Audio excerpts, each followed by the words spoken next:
if a thing is worth doing, it's worth doing badly at the start and while I'm improving. And I suppose if we only all took that on board, we wouldn't be so hard on ourselves. It says, look, you did okay. None of us get it all right the first day. Keep trying. And I suppose that's really what it's about. It's the small, simple steps.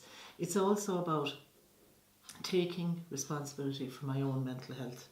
And we say that, it says it in the book, that kind of no matter how I became unwell, no matter who caused my unwellness, and sometimes other people do cause people to become unwell, but now I'm an adult, and now it's my responsibility to work really hard at my own recovery.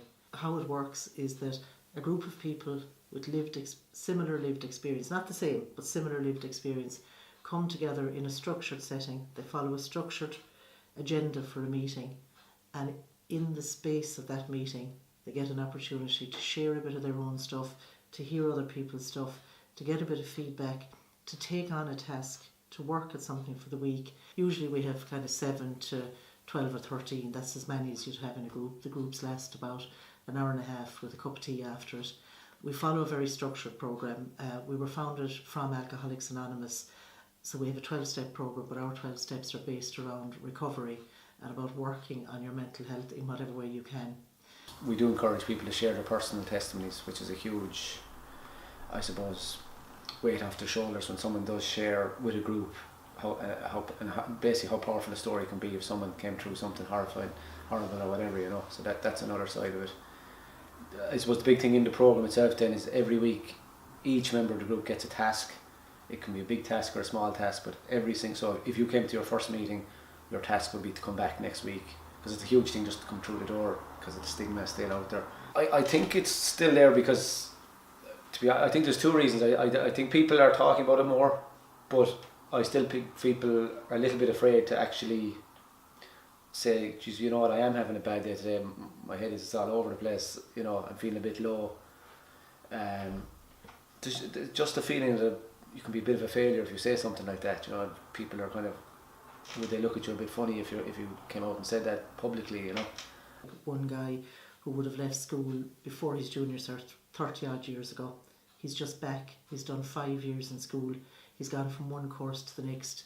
It's like the guy has turned his life around. Now he would say Grow turned his life around, but Grow didn't. He turned his own life around with the support of Grow. And I suppose maybe the bit that we can do in the group is the encouragement and the kind of, you know, keep trying, keep doing it, even if it's 1 step forward and 2 steps back.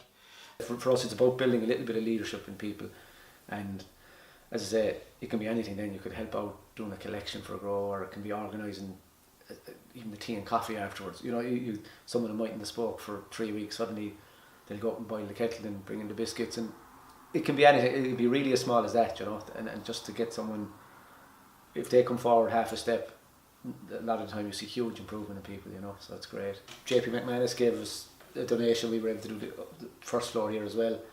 It's like we're trying to run other things inside here, not just Grow. So we've a yoga class starting in a few weeks. We'll have a mindfulness group on a Monday night. So, and during the day on a Friday we have an arts and crafts thing going on. Just here on the table today we have a piece. This work has been done in an art and craft group that we've here on a Friday morning, and that's again where members of different groups who have a skill, who have a gift around this stuff, are sharing that with other people. It's a reason for some people to get up on a Friday morning to come into this. It's company, it's something to do, it's taking you away from your thoughts, because a lot of the time I suppose with mental health, it's not that our bodies don't function, it's that our thoughts function unhealthily for ourselves. I suppose the clientele in Grow would be an older generation in terms of it's a services over 18, but the majority of our people attending would be probably over 30 and upwards. So if someone 18 to 25 comes in, we would use Jigsaw. We would direct them that direction a lot, because they'd offer more tailor-made approaches for those type of needs and things like that.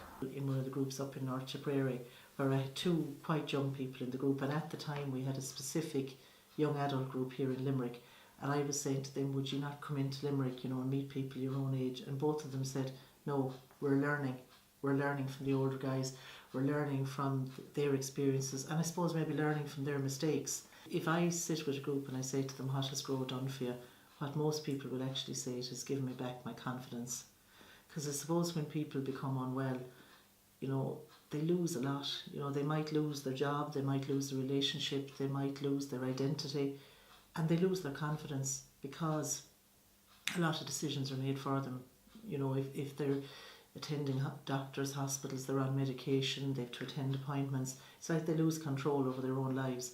And sometimes, or somehow coming into a group like Grow, bit by bit by bit, they get back a little bit of that confidence. I think the big thing would be that for people to find out about the services. And I think that's why next week is really about looking at all the different types of services there. I think there's support there for everyone, but people don't realise, you know, what Grow do or what Pieta House do exactly. Or for me, the big thing would be that the signposting is really good, that people know, right, if I'm feeling like this, I can go to Grow or go to wherever it is, you know. That so the organisations need to work closely as well. But in Limerick there's a huge amount of services there. It's just getting the message out that these services are there for people, and as I say, they don't cost.